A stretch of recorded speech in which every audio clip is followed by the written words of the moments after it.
Welcome buddies to my YouTube channel यानी class chemistry physics class 12 chapter number 5 magnetism and matter chapter को continue कर रहे थे। सो आज पार्ट नंबर 5 लेक्चर में हम करेंगे मैग्नेटाइजेशन एंड मैग्नेटिक इंटेंसिटी। कुछ टर्म्स आती हैं, रिलेटेड टर्म्स आती हैं इसमें, उसको आज कवर करेंगे। फर्स्ट हमारे पास टर्म है मैग्नेटाइजेशन। अब मैग्नेटाइजेशन हम लेंगे तो नेट मैग्नेटिक, क्योंकि अब एक हम किसी ऑब्जेक्ट के अंदर देखें तो इलेक्ट्रॉन तो रिवॉल्व हो रहा है अपने एटम के अराउंड, इलेक्ट्रॉन रिवॉल्व हो रहा है एटम के अराउंड, तो उससे इलेक्ट्रॉन मूव कर रहा है, यानी कि आयन मूव कर रहे हैं, आयन मूव कर रहे हैं, करंट मूव कर रहा है, करंट से मैग्नेटिज्म बनता है और मैग्नेटिज्म से मैग्नेटिक मूवमेंट।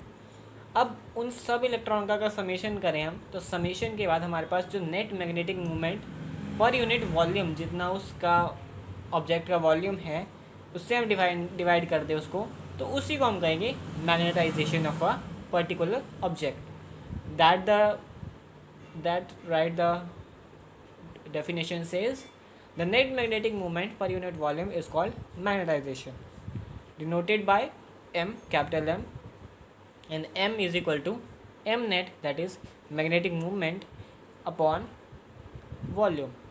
वेक्टर क्वांटिटी है, डायमेंशन इसकी होंगी L inverse upon area, that is L नीचे L और एरिया हमारे पास जो आएगा।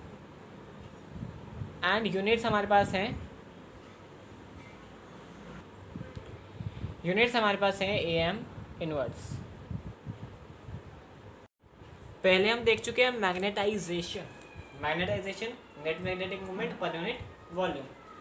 अब हमारे पास बात आती है सोलेनॉइड के केस में। सोलेनॉइड के केस में हमारे पास जो नेट मैग्नेटिक फील्ड बनती है that is B0 is equal to μ0 Ni, और N जो है हमारे पास नंबर ऑफ टर्न्स पर unit length and the current that is capital I। इसके आगे बात चलती है मैग्नेटिक इंटेंसिटी पर। अब magnetic intensity ability of magnetic field या मैग्नेटाइजिंग फील्ड जिसमें ये सोलेनॉइड प्लेस्ड है। Ability of magnetic field to magnetize a material, solenoid को मैग्नेटाइज करने की एबिलिटी, जो एबिलिटी मैग्नेटिक फील्ड में है कितनी है, वो इंटेंसिटी वो क्षमता, उसको हम कहेंगे मैग्नेटिक इंटेंसिटी। वेक्टर क्वांटिटी है डिनोटेड बाय H वेक्टर। अब H किस पर डिपेंड करेगा, नंबर ऑफ टर्न्स पर, और I पर, करंट पर डिपेंड करेगा और नंबर ऑफ टर्न्स पर। अब इसको इसी फॉर्मूले को हमने इसमें रख दिया, तो B0 is equal to μ0 Ni, और Ni की जगह सब्स्टिट्यूट को B0 is equal to μ0 H, और H की यहाँ से वैल्यू निकल आएगी B0 अपॉन μ0। ये value that is the magnetic field जितनी जनरेट होगी, और ये जो है हमारे पास जो है permittivity, permeability of free space. अगर किसी और चीज़ की है तो म्यू लिखेंगे, अगर फ्री स्पेस की है, वैक्यूम की है, तो हमारे पास μ0 आ जाएगी। आज we look out the magnetization earlier, तो मैग्नेटाइजेशन का फॉर्मूला हमारे पास है m is equal to the net magnetic movement that is m net upon v। m net को हमने सिंप्लीफाई करने के लिए NIA small n into capital I into capital A upon capital V that is volume. अब simplify करने के लिए इसको हम कैपिटल N ले लेते हैं। कैपिटल N लेने का मतलब है N is equal to the number of turns पर unit length, so number of turns पर यूनिट लेंथ, टर्न डेंसिटी में इसको चेंज करने का फ़ायदा कि हमारे पास जो लेंथ नीचे आएगी उसको हम एरिया से मल्टीप्लाई करके वॉल्यूम की जगह लिख सकते हैं। वॉल्यूम की जगह लिखेंगे तो NIA upon L into A से A कैंसिल, और इसी टर्न डेंसिटी को हम वापस से टर्न कर देते हैं तो क्या स्मॉल n आ जाएगा। स्मॉल n आने के बाद हमारे पास जो मैग्नेटाइजेशन बनेगी that is N into I। अब इसको हम देख लेते हैं मैग्नेटिक इंडक्शन, नया टर्म आएगा magnetic induction that is number of magnetic field lines passing through an area. Flux भी कह सकते हैं मैग्नेटिक फ्लक्स या magnetic induction, number of lines passing through area magnetic field lines, तो मैग्नेटिक फील्ड इंटेंसिटी को बढ़ाती हैं। सो μ0 इंटू N इंटू I। अब N इंटू I की जगह μ0 M रख देंगे, क्योंकि सब्स्टिट्यूट कर दिया हमने यहाँ से मैग्नेटाइजेशन से। Now the total magnetic field inside plus outside the solid, inside तो बी नॉट और outside the B M. So B total is equal to mu naught H, पहले ही निकाल चुके हैं हम, magnetic field intensity inside, magnetic field intensity, और ये होगी मैग्नेटाइजेशन एम। अब जो magnetization I that is mu naught M. So mu naught is equal to mu naught upon B total is equal to mu naught H plus mu naught M is equal to mu not into H plus M. और H plus M की हमें value तो पता ही है क्योंकि दोनों आ रही हैं सेम। बी नॉट था हमारे पास म्यू नॉट एन आई और बी एम हमारे पास म्यू नॉट एन आई, तो दोनों तो सेम वैल्यू आ रही है अंदर। और बाहर जो टोटल मैग्नेटिक फील्ड बनेगी वो that is the magnetic field intensity plus magnetization into the permeability. अगली टर्म हमारे पास आती है रिलेटिव परमेबिलिटी। परमेबिलिटी देखते हैं, रिलेटिव परमेबिलिटी हमारे पास है the ratio of permeability that is mu R. Relative permeability हमारे पास रेशियो है म्यू आर। अब परमेबिलिटी हमारे पास फ्री स्पेस की तो है नहीं, फ्री स्पेस की अगर कोई और परमेबिलिटी हमारे पास है तो उसको हम ratio permeability to the permeability of the medium. अब परमेबिलिटी की रेशियो है that is mu, that is free space, और मतलब म्यू हमारे पास है जिस मीडियम के लिए, म्यू नॉट फ्री स्पेस की है, उन दोनों की रेशियो को हम म्यू आर कहेंगे that is the relative permeability. Relative permeability हो जाएगी हमारे पास इसकी। आगे हमारे पास टर्म आती है मैग्नेटिक ससेप्टिबिलिटी, जिसको हम साई से रिप्रेजेंट करते हैं। Magnetic material respond to an external electric field. External field magnetic field की तरफ कैसे रिएक्ट करता है, that is magnetization upon magnetic intensity, psi is equal to M upon H. Magnetic material responds to an external field. इसी terminology को अगर हम आगे बढ़ाएं तो हमारे पास जो वैल्यू है वो म्यू और म्यू आर की टर्म्स में आ जाएगी। म्यू एच जो हम लेंगे वो होगी हमारे पास magnetic permeability.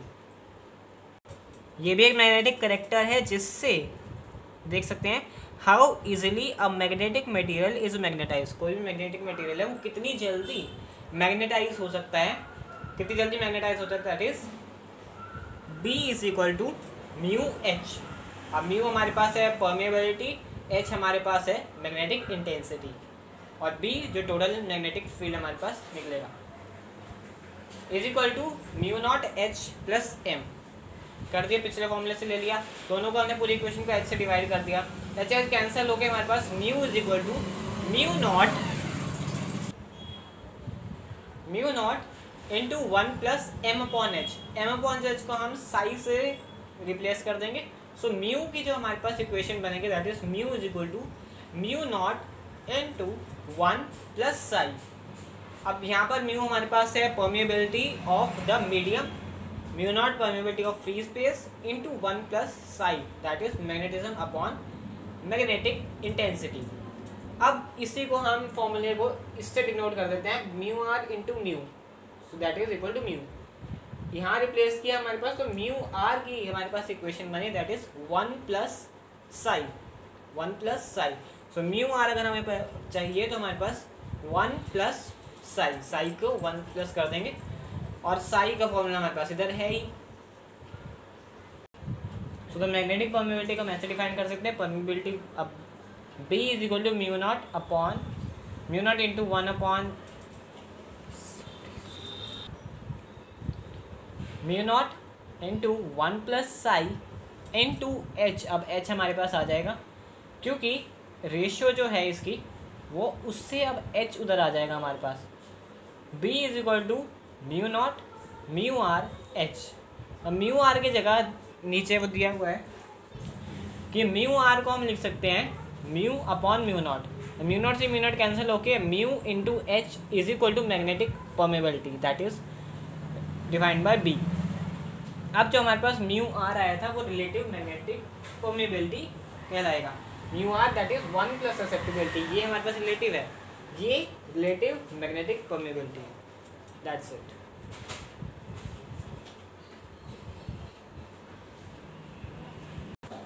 So that's all for today. I hope you all understand what I have taught. So thank you so much. अब कुछ फॉर्मूलाज देख लेते हैं जो हमें याद रखने चाहिए जो इस वीडियो में यूज हुए हैं। नंबर 1 पे हमारे पास आता है magnetising field that is B not is equal to mu not N I. Next हमारे पास आता है magnetising field intensity that is equal to represented by H is equal to N I. अब एन आई को इसमें पुट कर देंगे तो हमारे पास H is equal to B not upon mu not हमारे पास आ जाएगा। नेक्स्ट हमारे पास है magnetisation that is total net magnetic movement per unit volume that is denoted by m and is equal to m net upon v. Next हमारे पास है magnetic susceptibility that is represented by psi and psi is equal to m upon h. Number 5 हमारे पास है magnetic induction that is represented by bm and that is equal to mu naught m. Total magnetic field हमारे पास है b is equal to mu naught into h plus m. Magnetic permeability हमारे पास आती है mu is equal to B upon H. B upon H. Relative permeability हमारे पास आती है, डिनोटेड करते हैं इसको म्यू आर से, denoted by mu R and is equal to mu that is the permeability of the medium and mu naught that is equal to the permeability of free space. 9 हमारे पास है mu is equal to mu not into 1 plus Sai.